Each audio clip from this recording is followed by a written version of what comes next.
థు. నైని, పిల్లలకి దిష్టి తీస్తున్నావా? అవును బాబుగారు. బర్త్డే డ్రెస్సుల్లో ఎంత ముద్దుగా ఉన్నారో అని దురందరి పిన్ని, పావనమూర్తి బాబాయ్ వాళ్ళు ఓ 20 సార్లు చెప్పుంటారు. 5-6 సార్లైనా మెటికలు విడుచుకుని ఉంటారు. మళ్ళీ ఒళ్ళేమైనా వేడి చేస్తుందేమోనని ముందే దిష్టి.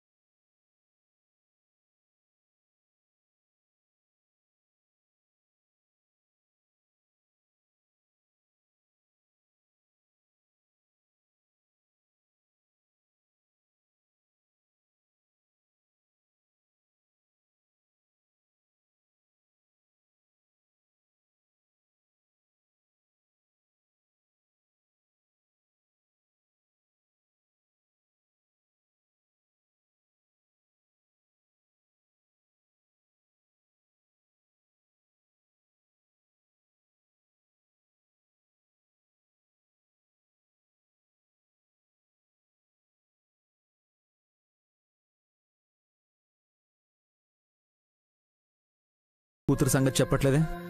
ఉలూచి పేరు బాగుంది కదా బాబుగారు. ప్రత్యేకంగా ఉంది, ప్రత్యేకత కూడా ఉంది. పాముగా మారగానే ఎవరికి వాళ్ళు కాస్త వెనకడుగు వేశారు. కానీ తను ఆ రూపంలోకి మారడం, పగలు మళ్లీ మామూలవడం, ఇలా ఎన్నాళ్ళో ఒకసారి గురువుగారిని అడగాలి నాయని. తప్పకుండా అడుగుదాం. పెద్ద బొట్టమ్మను కూడా గాయత్రమ్మ గారు నాగులపురానికి వచ్చినప్పుడు నాగలక్ష్మి గుడి దగ్గర ఏం జరిగిందో వివరంగా చెప్పమని అడిగి తెలుసుకోవాలి. నైని, 20 ఏళ్ల కిందటి విషయాలు ఇప్పుడెందుకులే? లేదు బాబుగారు. ఉలూచి పాప ఇలా అవ్వడానికి అమ్మగారు విశాలాక్షి అమ్మవారిని కోరడానికి ఏదో బలమైన కారణం, సంబంధం ఉండనే ఉంటుందని నా మనసు చెప్తోంది. ఆ విషయం తెలుసుకుంటే సుమన, నైనిల మధ్య గొడవలు పెరిగిపోతాయి. నైని ఊరుకోక వాళ్ళ చెల్లెల్ని అనేస్తుంది. ఏమాలోచిస్తున్నారు బాబుగారు? ఏం లేదు. తలనొప్పిగా అనిపిస్తే చెప్పండి, దిష్టి తీస్తే తగ్గిపోతుంది. అలాంటిదేం లేదు నైని. గాయత్రి పాలు తాగిందా? గానవికి పట్టాలి. సరే గాయత్రి, నువ్వు రామ్మా.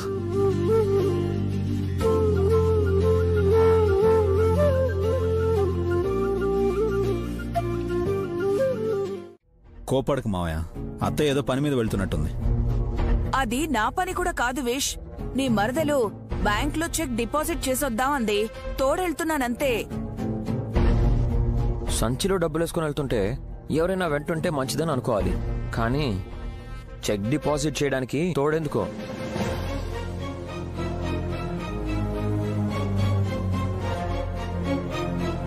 $10 కోట్లు కదా విక్రాంత్ బాబు. బ్యాంక్ వాళ్ళు ప్రశ్నిస్తే పక్కనుండే పిన్ని వివరిస్తుంది అని.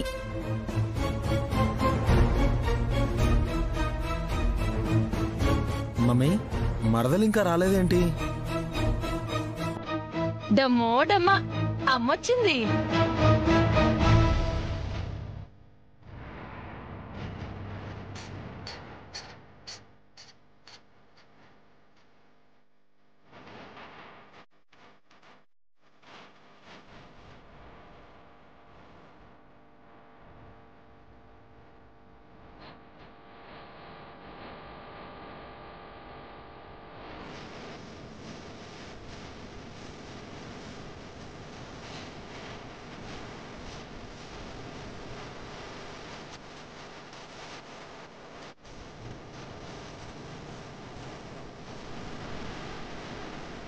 రామ్మారా, ఈ ఇంట్లో రచ్చలు తగ్గాయని వచ్చావా? అత్తయ్య, అలా అంటావేంటి?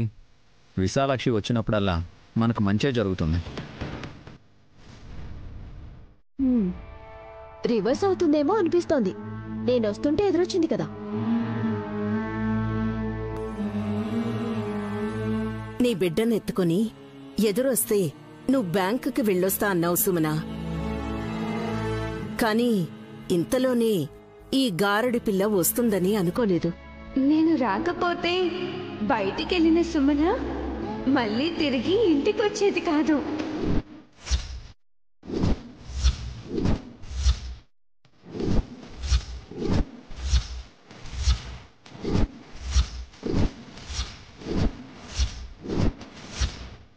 వీళ్ళకి అర్థం కాలేదమ్మా. నుదుట బొట్టు పెట్టుకోకుండా బయలుదేరింది కదా.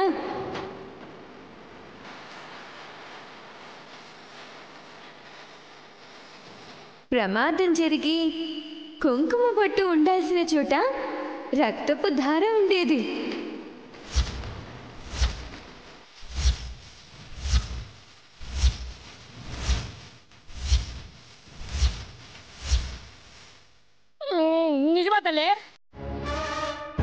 రూపాయి పెడితే గుప్పెడు కుంకుమ ఇచ్చేవారు. గుడికి వెళ్తే ఫ్రీగా పేపర్లో పొట్లం కట్టుకోవచ్చు. ధరించడం ఏమో గాని మీ మాటలు భరించడం కష్టంగా ఉంది సుమనకి. ఫ్యాషన్ పేరుతో నీ పేరుకు ముందు పోయావన్న పేరు రాకూడదు చెల్లి. ఈ పిల్ల రావడమే ఆలస్యం.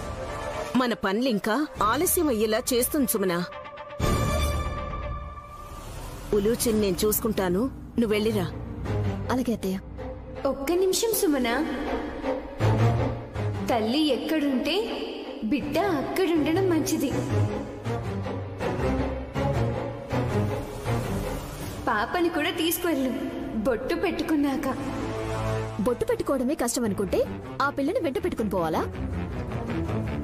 పర్లేదులేవే, తీసుకుంద్రా. బయటికి వెళ్ళాక పాప ఏడుస్తుంటే పాలు పట్టడానికి సీసా, సంచి, పాల డబ్బా ఇవన్నీ లగేజ్ లా మోసుకు వెళ్ళాలి పిన్ని. అవసరమా? నీ పాల ఇవ్వు. మానేశాను.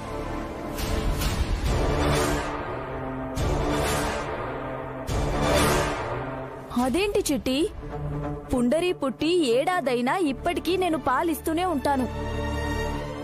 పాప పుట్టి పక్షం కాలేదు, ఇప్పుడే పాలివ్వడం మానేసావా? ఎప్పుడిచ్చిందని వదినా? ఒక్కసారి ఇస్తే నా పాలని కూడా దొంగతనం చేసింది కదా మా అక్క. సుమన, గొడవలెందుకు? అత్తయ్య, ఆ పాల డబ్బా సంచేదో నువ్వే పట్టుకో, పాపని నువ్వే తీసుకో. అరే, ఇదెక్క టార్చర్ బావగారు? నా బిడ్డని అత్తయ్య గారు చూసుకుంటారన్నారు, మీరేదో మోస్తున్నట్టు బాధపడుతున్నారెందుకు?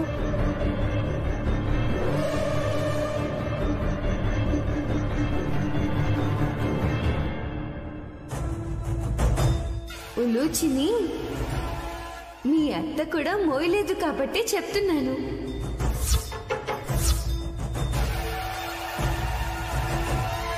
హలో గారడీ పిల్ల, మా మమ్మీ అంటే ఎవరనుకున్నావు? బ్యాక్గ్రౌండ్ ఉందా? Body builder. బాడీని మాత్రమే పెంచుకుంటూ పోతే వాళ్ళని బాడీ బిల్డర్ అనరండి. హేయ్, నువ్వు అబ్బా.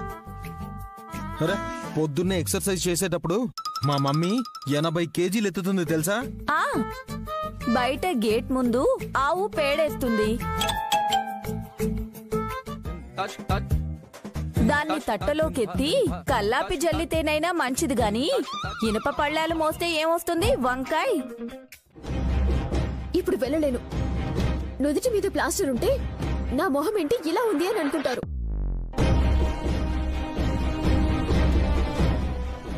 నిజమే సుమన, ఆ చెక్ 3 నెలల వరకు చెల్లుతుంది.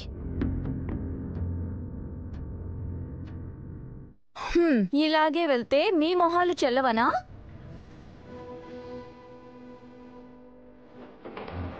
విశాలాక్షి చెప్పినట్టు నుదుట కుంకుమ పెట్టుకుని ఉంటే ఏ సమస్య ఉండదు కదమ్మా.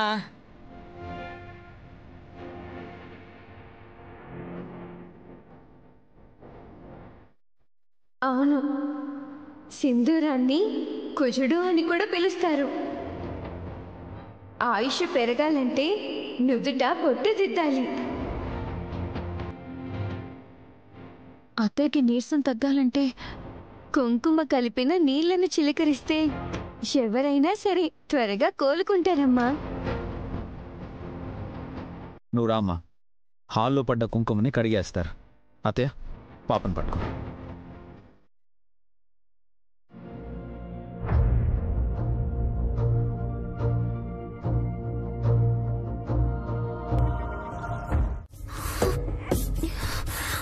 హే సుమన, పాప ఏడిస్తే ఎత్తుకోవాలి గాని నువ్వు ఏడుస్తూ ఉంటే ఎలా?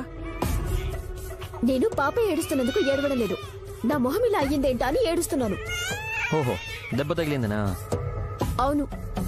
10 కోట్లు వచ్చే ముందు 10 మంది కళ్ళు పడతాయని అంటారు. దిష్టి తగిలితే జ్వరం రావాలి కానీ ఏదో తగిలి రక్తం రావడం ఏంటి? నిన్ను బయటికి వెళ్ళొద్దని పాపం విశాలాక్షి చెప్పకనే చెప్పింది. కానీ నువ్వు వింటేగా. పాపమని తన మీద జాలి పడతారేంటి మీరు? నా దెబ్బని చూసి మీరు చలించాలి కదా. నీకు పోటు తగిలిందే, గుండెపోటేం రాలేదు. అది కాదు పులిబావు గారు. అందమైన నా మొహానికి గాయమయ్యి చారలు పడితే వికారంగా ఉంటుంది కదా, అదే నా బాధ.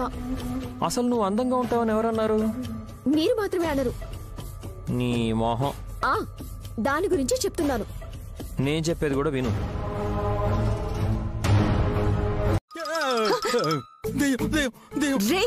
ఏమైందిరా?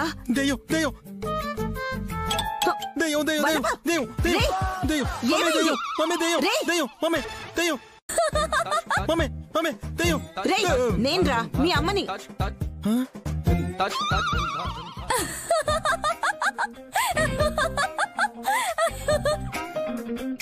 నా మొగుడు భయపడిపోయాడు. దయ్యాన్ని అత్తయ్య అని నేను, అమ్మ అని ఆయన అంటాం. మమ్మీ, మొహమంతా ఎర్రగా ఆ మరకలేంటి? అలా చూసే భయపడ్డాను. రక్తం కాదులేండి అత్తయ్య, కుంకుమ నీళ్లు. పిచ్చా ఏంటి నీకు? మొహం మీద వేస్తారా ఎవరైనా? విశాలాక్షి చెప్పింది కదా, మర్చిపోయారా? ఏం చెప్పింది? ఇంట్లో ఎవరైనా దీర్ఘకాలంగా రోగంతో బాధపడుతూ ఉంటే సింధూరం కలిపిన నీళ్లని చిలకరిస్తూ ఉంటే క్రమంగా వ్యాధి నయమవుతుందంట. నాకేం రోగం ఉందనే మెంటల్ దానా? కూల్ అత్తయ్య, కూల్, రిలాక్స్. ఈ టెంపర్మెంటే ఉండకూడదు. మీకు అసూయ లేదా? ఒకరు బాగుపడితే ఓర్చుకోలేరు, సంతోషంగా ఉంటే చచ్చిపోతారు కదా. నవ్వితే చాలు మీ కళ్ళల్లో నిప్పులు పోసుకుంటారు. నేను ఈ ఇంటి కోడలనయ్యి 7 ఏళ్లయింది. అప్పట్నుంచి రోగాలన్నీ పెరుగుతున్నాయే గాని తగ్గడమే లేదు కదా. అందుకే ఆరోగ్యం మెరుగుపడాలని ఇలా చేశానత్తయ్యా. ఏమంటారు? రే పట్టుకోరా దీన్ని, చీపురు కట్ట తిరిగేసి కొడతాను. Catch me if you can. Mental దానా, దొరికుంటే అయిపోయేది అది. మమ్మీ వదిలే మమ్మీ, అది పెద్ద తింగర్ది. నువ్వు వెళ్ళి మొహం కట్టుకుని రాపో. అద్దంలో చూసుకుంటే నీకే గుండెపోటు వచ్చేలా ఉన్నావు. బాలేనా? అబ్బే వెళ్ళు మమ్మీ ఫస్ట్. పనుందిలే అమ్మా, నువ్వు వెళ్ళవే.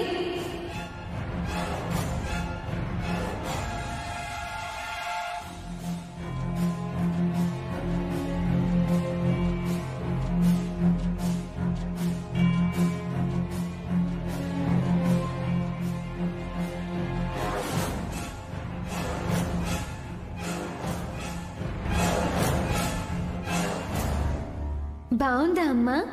నీకన్నా కళగా ఏముంటుంది? చచ్చూరుకున్నాక మొహంలో కళనే పోతుంది. అప్పుడు చెప్దు ఈ మాట. ఈ పాటికి నయనికి పాయసంలో విషం కలిసి ఉందని తెలియాలే, కానీ తెలియకుండా ఉందంటే ఏమై ఉంటుంది? గొలుసు బాగా నప్పింది నీకు.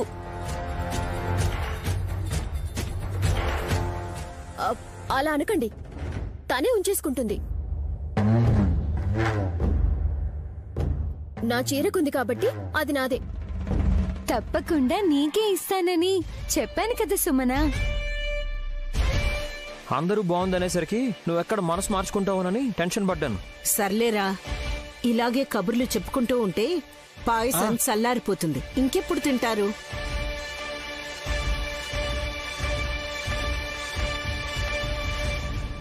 అయిపోయిందిలే మమ్మీ.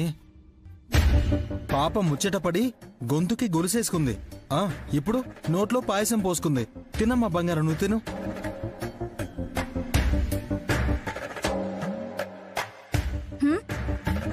బంగారం తినరు.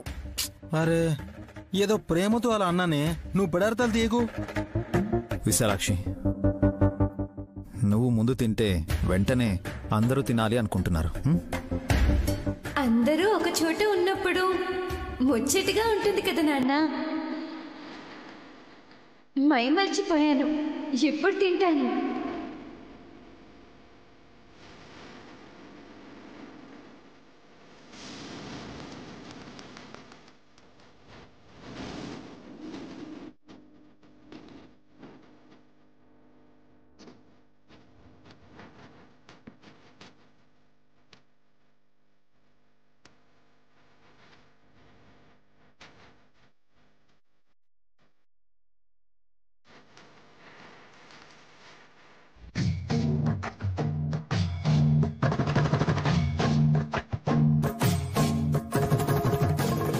ఎలా ఉంది?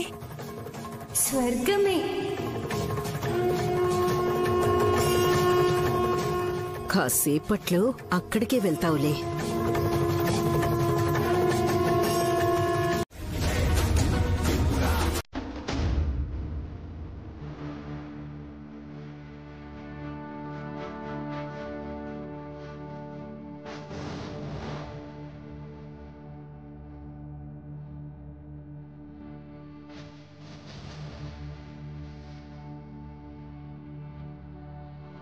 చెల్లి, విశాలాక్షి డమ్మక్క ఎక్కడున్నారు?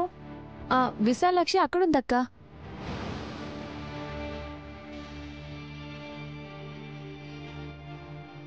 డమ్మక్క ఎక్కడుంది విశాలాక్షి? డమ్మక్కను శివాలయానికి పంపించాను. చమురు లేక అఖండ దీపం కొండెక్కిపోతుంది. నూనె పోసి రమ్మన్నాను.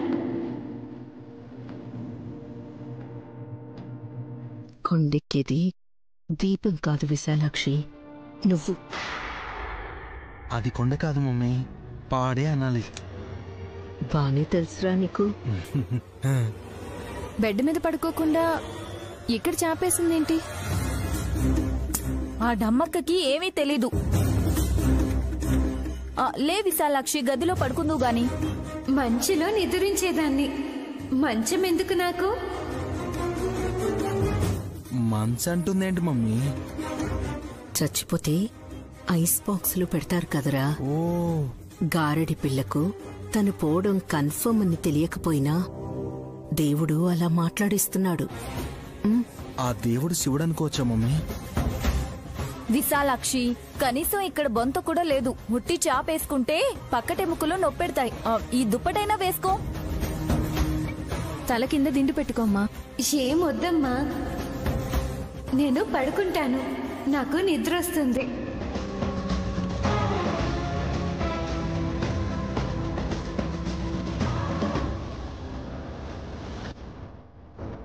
వస్తున్నది నిద్ర కాదు, సావు. మెల్లగా మైకం కమ్మి విశాలమైన కనులు గల విశాలాక్షిని శాశ్వత నిద్రలోకి జారేలా చేస్తుంది కదా మమ్మీ ఆ విషయం. సరే, నీ ఇష్టం. ఈ దుప్పటి పక్కన పెట్టుకో. చలిగా అనిపిస్తే కప్పుకోవడానికి ఉంటుంది. మీరు వెళ్ళి మీ పనులు చూసుకోండమ్మా. అలాగే. ఏం కావాలన్నా కేకే విశాలాక్షి. పదక్క.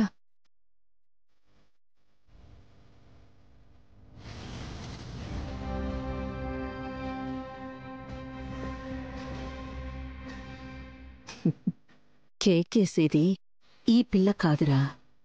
విగత జీవిగా మారిపోయాక ఇంట్లో వాళ్ళు కేకలు పెడతారు.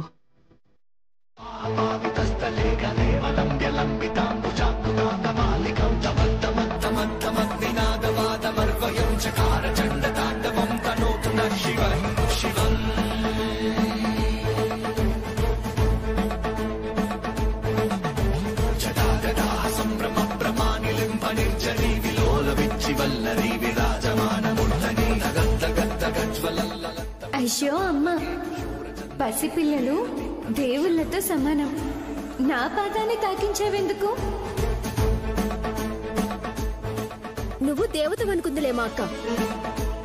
ఒకసారి మెళ్ళ చూసుకో, ఏముందో తెలుస్తుంది. వాసుకి కలిసింది కదా. కంగారు పడకు విశాలాక్షి. గొలుసుతో పాటు పాము కూడా నీ మెడలోనే ఉంది. ఉండనీలే నాన్న, పాపం తన పని తనదే.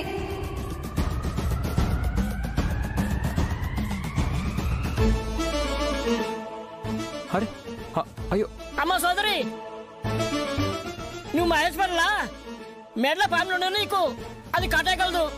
మనుషులను మించిన విషజీవులు ఎక్కడున్నారు సోదరా?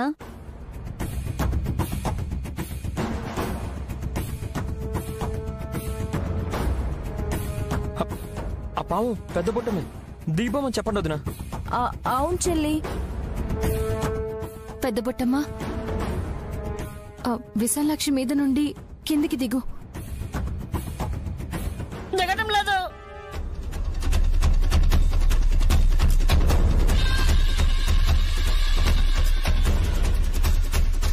నీ మాట కూడా వినడం లేదాక? నీ కూతుర్ని కాసేపు ఎత్తుకొనిస్తానని చెప్పు సుమనా, కిందకు దిగుతుంది. అంటే మళ్ళీ నా బిడ్డను ఎత్తుకుపోవాలనా? వెళ్ళదు. మన మాట పెద్ద బొట్టమ్మ జవదాటదు. దీపం చెప్పండి వదినా. మీరెవరండి చెప్పడానికి? అలా చెప్పకపోతే పాము కిందకి దిగదు చిట్టి. అలాగే ఉండని, నాకేంటి? చెల్లి, విశాలాక్షి యోగక్షేమాలు కూడా మనకి ముఖ్యమే కదా. అందుకని నా బిడ్డని ఎరగవేస్తారా? నేను ఒప్పుకోను. ఇటుపక్క అక్క పట్టుకో చిట్టి. అక్క ఉండు చిట్టి. ఇవ్వక్క, నా మాట విను. నేను ఆగు చిట్టి. అక్క అక్క నేను చిట్టి ఉండు చిట్టి. అక్క మాట విను. సుమనా ఆగు. చిట్టి ఏం చేస్తున్నావు? చిట్టి ఆగు చిట్టి. అక్క చిట్టి అక్క ఉండు చిట్టి. నేను చెయ్యేవి కాదు.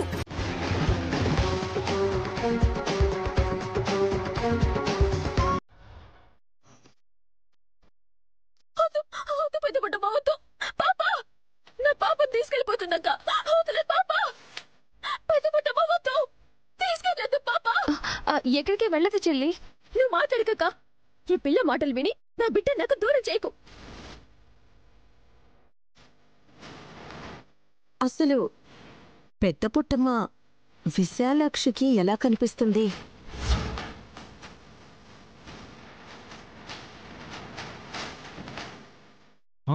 అవును, అది పాయింటే. అవును కదా, మాకు కనిపించదు. నైనిజములతో పాటు నువ్వు కూడా చూడగలుగుతున్నావా? అమ్మా అంటున్నారు. పైగా నా మెడలో వాసుకి గొలుసుంది కదా, అన్నీ చూస్తున్నాను అనుకోండి.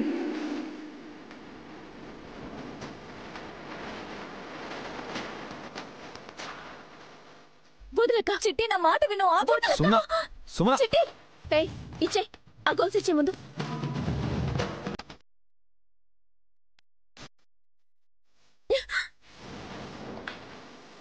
పాపా ఉలుచి, పాపా.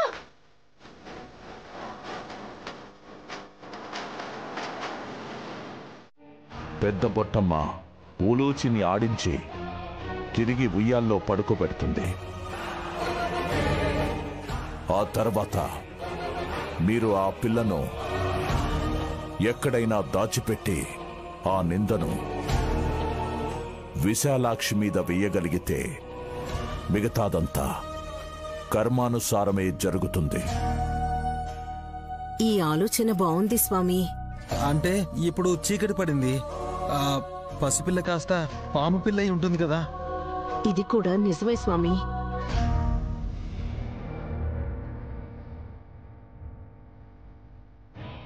ఈ విభూతిని తీసుకో తిలోత్తమా.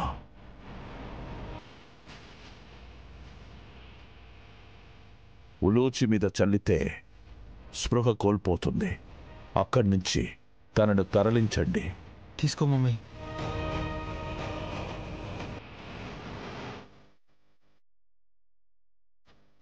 స్వామి, ఎక్కడ వదిలిపెట్టమంటారు?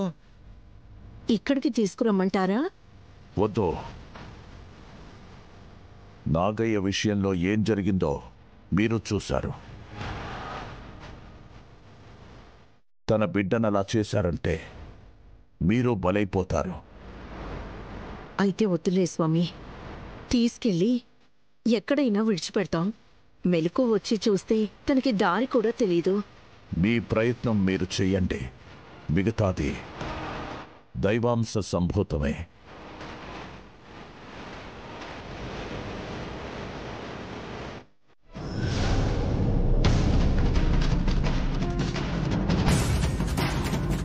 ఎలా జరగాలని సోదరి?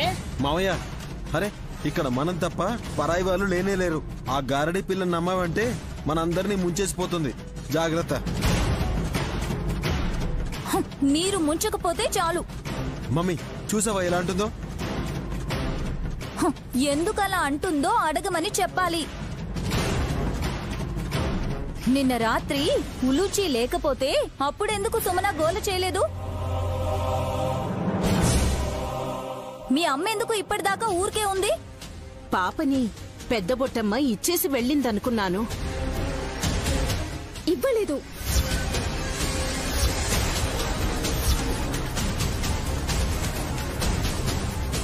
చీకటి పడితే పిల్లగా ఉండదు, పాముగా ఉంటుందని నీ పక్కన పడుకోబెట్టుకోవడానికి బెట్టు చేస్తుంటావు. నీకు తగ్గట్టుగానే పాపం తీసుకొని వెళ్ళిపోయి ఉంటుంది ఆ పెద్ద బొట్టమ్మ. అయ్యో, నేను ఆ పని చేయలేదు. నన్ను అపార్థం చేసుకోకండి. పెద్ద బొట్టమ్మని ఇంకెప్పుడు పాపని తీసుకెళ్లొద్దు అని చెప్పాను. తను మాట తప్పదు.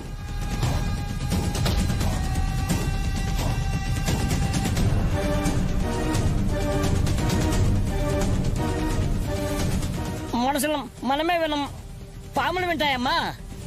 మనసులో వేరే ఉద్దేశం లేని వాళ్ళు వింటారు బాబాయ్.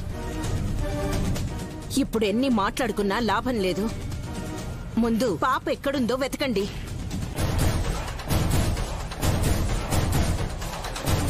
నిద్రపోయిన వాళ్ళను తట్టి లేపవచ్చు, కానీ నిద్రపోతున్నట్టు నటించే వాళ్ళను లేపలేం కదా.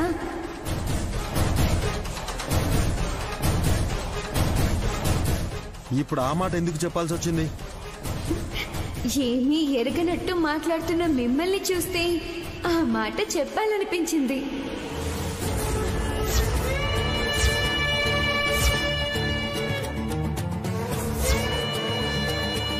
పులుచిని దాచిపెట్టింది వీళ్ళేనమ్మా.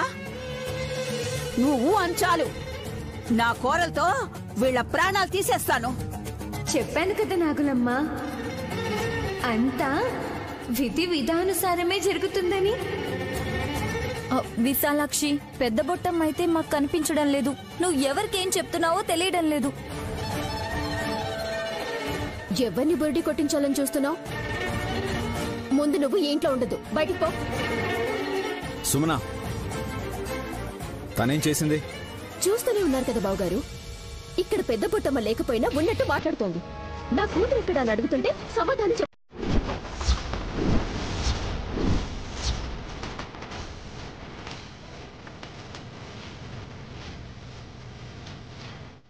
అలాగేనమ్మా. నువ్వు జాగ్రత్తగా వెళ్ళు విశాలాక్షి. నా సంగతి సరే నాన్న, మీరు జాగ్రత్త. చెప్పావు కదా, ఇక పద. కథలు చెప్తుంది.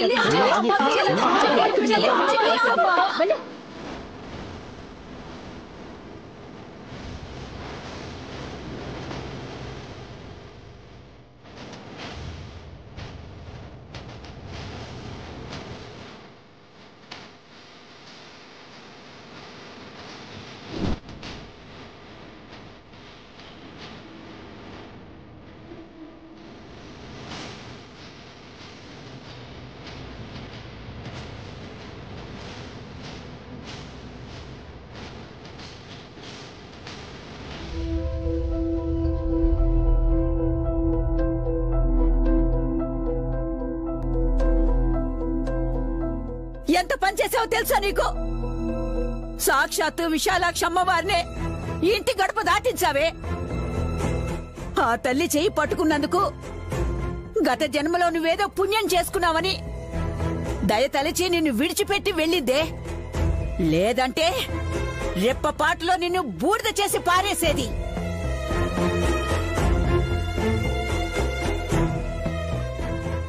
అయ్యో, ఈ పూట నేను కనబడనని, నా మాట వినబడదని విశాలాక్షమ్మ వారు చెప్పారు కదా. నేనెంత చెప్పినా ఎవరికి వినపడదు కదా. అయ్యో అయ్యో. విశాలాక్షి మనసు నొచ్చుకుందేమో పాపం. నా పాప కనపడట్లేదని నేను బాధపడుతుంటే మీకెవరికి జాలి కలిగదేంటక్కా?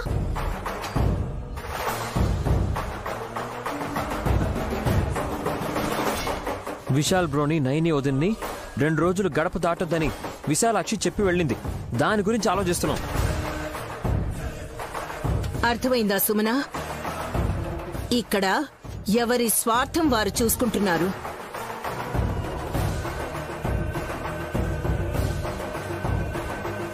చిచ్చు పెట్టకండి అత్తయ్య. మీకు సాయం చేసే ఆలోచన ఓపిక ఉంటే ఉలూచి గురించి ఎంక్వైరీ చేయండి. మమ్మీ, ఏం చెప్పినా తప్పుగా అర్థం చేసుకునే వాళ్ళకి చెప్పకుండా సైలెంట్ గా ఉండడమే మంచిది. వీళ్ళకి అర్థం కాదులే మమ్మీ, నువ్వురా.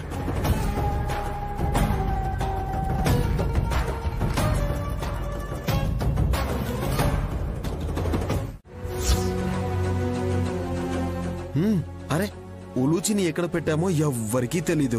పెద్దబొట్టమ్మ కూడా కనిపెట్టలేకపోయింది కదా మమ్మీ. తన ఒంటి మీద విభూతి పొడి ఉన్నంత వరకు ఎవ్వరూ గ్రహించలేరు. నైని కూడా క్యాచ్ చేయలేదా? ఉలూచికి ప్రాణాపాయం ఉంటే Naini పసిగట్టేది.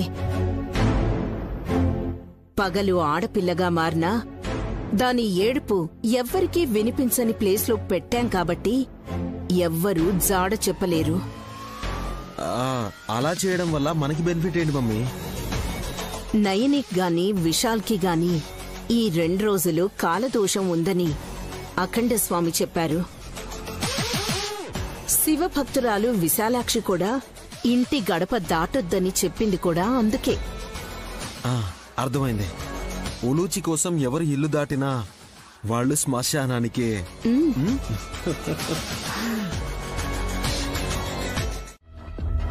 Okay, it's very confidential. All right, thank you. ఏదైనా ఉంటే నాకు చెప్పండి. ఏమంటున్నారు అల్లుడు? పాప తప్పిపోయినట్టు కంప్లైంట్ ఇవ్వనప్పుడు వెతికే ప్రాసెస్ స్లో అవుతుందంటున్నారు మావయ్య.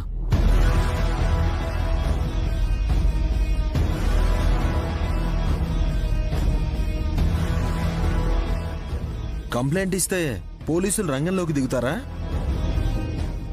అవసరమైతే మిలిటరీని కూడా దించుతాం. పసిపిల్ల ప్రాణాలతో క్షేమంగా ఇంటికి రావాలనుకోవాలి కాని మీరు చేసే హడావిడికి కిడ్నాపర్స్ దారుణానికి ఒడిగడితే ఎలా? అత్తయ్య, నా కూతురు ఎత్తుకుపోయిన వాళ్ళు దొంగలో దుర్మార్గులో కాదు, పెద్దబొట్టమే. మళ్ళీ మొదటికొచ్చావేంటే నువ్వు? పెద్దబొట్టమ్మ నీకు కాన్పేయేలా చేసింది. పగలు ఆడపిల్లగా మారితే నీ కూతురని, రాత్రి పాము పిల్ల అయితే నా కూతురని మీరేం వాటాలు పంచుకోలేదు కదా.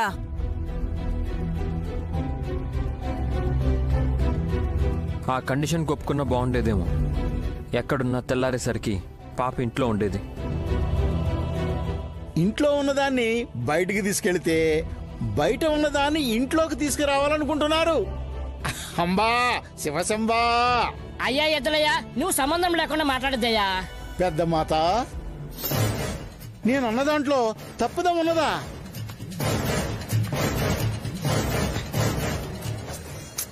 ఇది మా ఇంటి విషయం. ముఖ్యంగా చాలా విచిత్రమైన వ్యవహారం ఇది. పెడర్థాలొచ్చి మా మధ్య సంబంధాలు దెబ్బతినేలా ఉన్నాయి. నువ్వు ఏం మాట్లాడకుండా సైలెంట్ గా ఉంటే మంచిది అని అర్థం. అటులనే పుత్ర, అమ్మ విశాలాక్షమ్మ ఆజ్ఞ కోసం ఎదురు చూస్తూ ఉంటాను.